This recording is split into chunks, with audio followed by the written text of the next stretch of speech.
Químicos del cerebro y golf y porque la mente no entiende la palabra no. Bienvenidas, bienvenidos a un nuevo episodio de Psicología del Golf, donde estamos tratando de entender cómo funciona nuestra mente y nuestras emociones para poder jugar de la mejor manera posible, pero sobre todo poder disfrutar este maravilloso juego. Antes de empezar, no se te olvide suscribirte al canal de YouTube y a Spotify y poner la campanita para que te lleguen las notificaciones cuando tengamos un nuevo episodio. Recuerda que aquí abajo también siempre tienes el link para el grupo de WhatsApp y el link para que puedas pedir tu cita para que te pueda acompañar en la gestión de la mente y las emociones. Hoy exploraremos cómo funciona realmente tu mente, qué papel juegan los químicos del cerebro y por qué muchos de los errores que cometemos en el campo no tienen que ver nada con tu técnica. Así que adelante. Porque el cerebro no está hecho para jugar golf. El golf es un deporte de precisión, de autocontrol, de mucha paciencia, de pensamiento estratégico, pero tu cerebro evolucionó para correr, para atacar, para defenderte, para reaccionar de forma rápida, es decir, para sobrevivir. No para mantener la calma cuando tienes que hacer un pot de menos de 1 metro y te están mirando 10 personas. Para poder explicar cómo funciona la química del cerebro, es importante que entendamos cómo es su funcionamiento. Y para esto voy a utilizar una teoría muy viejita de un señor llamado Paul MacLean. Paul MacLean hablaba sobre 3 capas evolutivas del cerebro. Imagínate como si fueran partes o sistemas: el cerebro reptiliano o de supervivencia, el cerebro límbico o emocional y el cerebro neocórtex o racional. El cerebro reptiliano o de supervivencia es un cerebro que responde con lucha, con huida, con bloqueo. Si fallas un golpe clave y sientes que tu cuerpo se congela o se acelera, es culpa de esta parte del cerebro. ¿Cuándo nosotros podemos ver este cerebro de supervivencia en las personas? Cuando tenemos o estamos frente a niños entre los 0 y los 8 o 9 años. En ese momento estamos tratando de entender cómo funciona el mundo, por eso no es casualidad que metan los dedos dentro del enchufe, cojan cosas que son picosas, chiquito coja un carrito, se lo tira a la hermanita por la cabeza y la descalabra y se ríe, no lo hace con intención, pero está explorando, sabiendo si actúo y hago esto, ¿qué sucede? El cerebro límbico o emocional, por su lado, es un cerebro que procesa el miedo, la frustración, el orgullo, la rabia o la euforia. Es el que te sabotea cuando haces un mal tiro y que no puedes dejar de pensar en esto. Esta parte del cerebro es supremamente química. Es mucha química, muchas emociones y la notamos en los seres humanos cuando o en las edades entre los 8 a los 23 años más o menos, que es cuando se están despertando toda esta parte química y que se empiezan a producir una cantidad de emociones. No quiere decir que más chiquitos no sientan emociones, claro que sí, pero se procesan de forma diferente. Ahora, imagínate un adolescente o una persona de 17 años donde ya desarrolló todo su potencial reptiliano o de supervivencia y está desarrollando la parte emocional, es como un salpicón de emociones y reacciones al mismo tiempo. Este cerebro es muy importante, el límbico, porque es donde tenemos que aprender a gestionar nuestras emociones, porque esto funciona como en cascada. Si las emociones no están bien gestionadas, automáticamente el modo supervivencia se va a despertar y va a hacer que tomemos algunas reacciones en algunos momentos que no son los adecuados. Y lo mismo, el reptiliano también desencadena algunas emociones porque esto funciona como un sistema cíclico donde se van retroalimentando entre ellos. La tercera parte o sistema es el neocórtex o el racional, que es el cerebro más nuevecito, es del Homo sapiens sapiens. Nosotros hemos tenido toda la evolución y este es el cerebro que ya piensa, es la parte lógica, es el que planea la estrategia, es el que elige el palo correcto, es el que calcula el viento, pero no funciona si los otros dos no están en armonía con este. Es decir, que si nosotros en la vida nos encontramos con una persona adulta que únicamente utiliza la parte racional, pero la tiene completamente desconectada de la emocional y la racional, es como si estuviéramos con alguien en un edificio y empieza a temblar y empieza a hacer todos los cálculos matemáticos de cuál es el porcentaje de morirse, pero no le da miedo y tampoco sale por las escaleras corriendo para poder salvar su vida. Todos tienen que estar conectados para que haya una buena maniobra, para poder tomar una muy buena decisión. Pero este cerebro crea una cosa muy interesante que a mí me encanta y es la capacidad de crear creencias. Y esto solamente lo hace esta parte del cerebro. Mientras que el cerebro reptil identifica una amenaza y corre o se bloquea o lucha, el neocórtex también puede crear una cantidad de cosas como no soy suficiente para este juego, no soy suficiente para esta persona, o tengo miedo porque qué van a decir de mí. Esta parte del cerebro crea estas creencias que muchas veces nosotros en la psicología las llamamos creencias limitantes. Esa no lo hacen las otras dos partes, la crea esta, pero claramente se ve después manifestado a través de las emociones por las cuales pasa esa persona y a través de las reacciones que tiene esa persona con su cerebro de supervivencia o reptil. Es decir, que para que nosotros podamos jugar un muy buen juego, tenemos que tener una coherencia entre estas tres partes: el cerebro racional, emocional y el de la acción o la supervivencia. Ahora, es importante entender estas tres partes del cerebro por dos razones. La primera, el cerebro no entiende la palabra no, y la segunda, entender cómo funciona tu química. Empecemos con el primero. ¿Qué quiere decir que el cerebro no entiende la palabra no? Si tú te fijas cuando estamos hablando del cerebro reptil y que les conté que se veía más fácil entre los niños de 0 a los 8 años, de pronto, si tú tienes chiquitos, te acuerdas, o cuando tú eras chiquito, que si le decían a alguien que no cogiera eso que estaba encima de la mesa, automáticamente iba y lo cogía. Y así uno le dijera 80 veces que no, es como si hubiéramos llevado toda la atención a eso o aquello que no tiene que hacer. Ahí nosotros empezamos a entender qué pasa con la codificación de esta palabra negativa. ¿Qué tendría uno que hacer o qué hacen las mamás o los papás normalmente para que el niño o la niña deje de coger eso que está encima de la mesa? Bueno, normalmente le distraen la atención. Mira este muñequito, mira para acá, llegó tu papá, llegó tu mamá, mira quién está en la cocina y viran la atención. Entonces, esto va a ser algo muy importante porque lo vamos a estar utilizando para algo que vamos a ver adelante. Muy poca gente sabe esto y es que esto puede cambiar tu forma de jugar golf. Como el cerebro no procesa el no. Cada vez que tú te dices, no quiero que vaya el búnker, allá va. No quiero fallar el pot, lo falla. No quiero que vaya a la derecha, lo hace. ¿Qué es lo que pasa aquí? El cerebro funciona por visualización. Y aquello que tú visualizas lo entiende como bola al búnker, pot fallado, tiro a la derecha. El cerebro entonces piensa por imágenes, no por negaciones.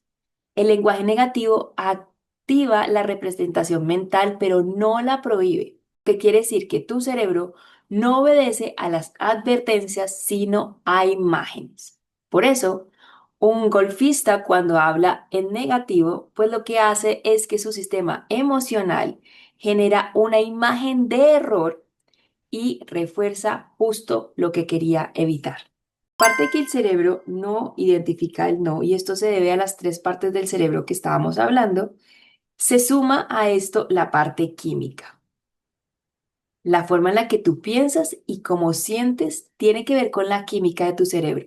Tus emociones, tu foco, tu calma, tus reacciones dependen de una sustancia invisible que se libera en cuestión de segundos. A continuación te voy a dar unos químicos que para mí son tus aliados del equilibrio porque te dan muchos beneficios y otros que son unos saboteadores.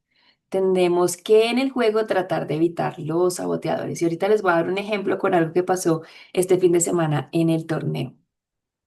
Los aliados, acá tenemos uno que me encanta que se llama la dopamina.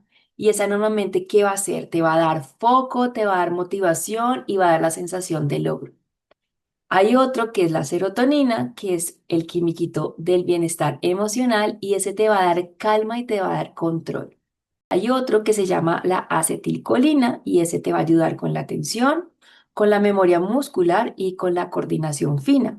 Y pues vienen las endorfinas que te ayudan con el disfrute, con la sensación de ligereza y con la resistencia mental. Ahora, hay unos que son los químicos que generan unos saboteos. Ese es el cortisol, que va a generar estrés, rigidez y pensamientos negativos, y la adrenalina en exceso, que va a generar una sobreexcitación, bloqueos y golpes acelerados.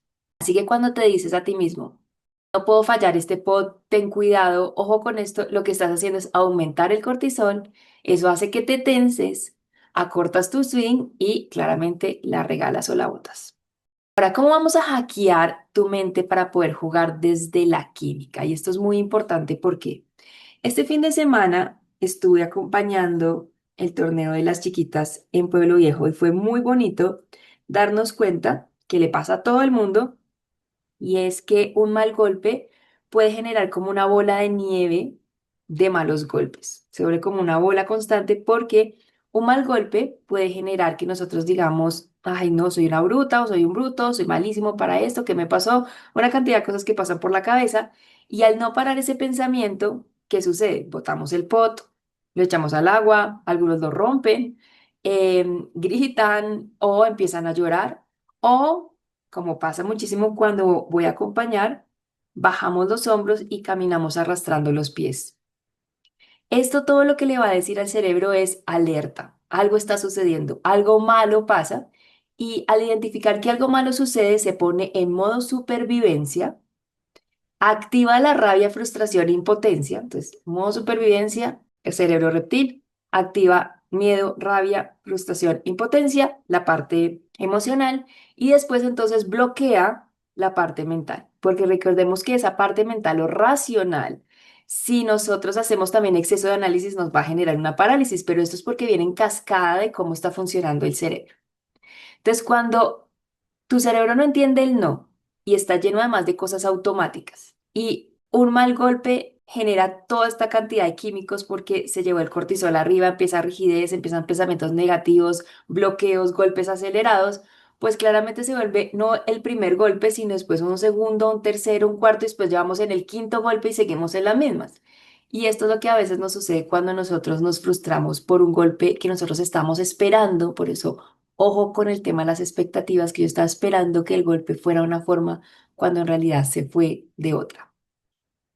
Así que tenemos que empezar a entrenarlo de forma consciente para que un mal golpe no se convierta en una tormenta o en una bola de nieve imparable que claramente daña nuestro juego. Que además esto normalmente sucede cuando estamos en la segunda ronda y estamos por allá ya en los últimos 3 4 hoyos.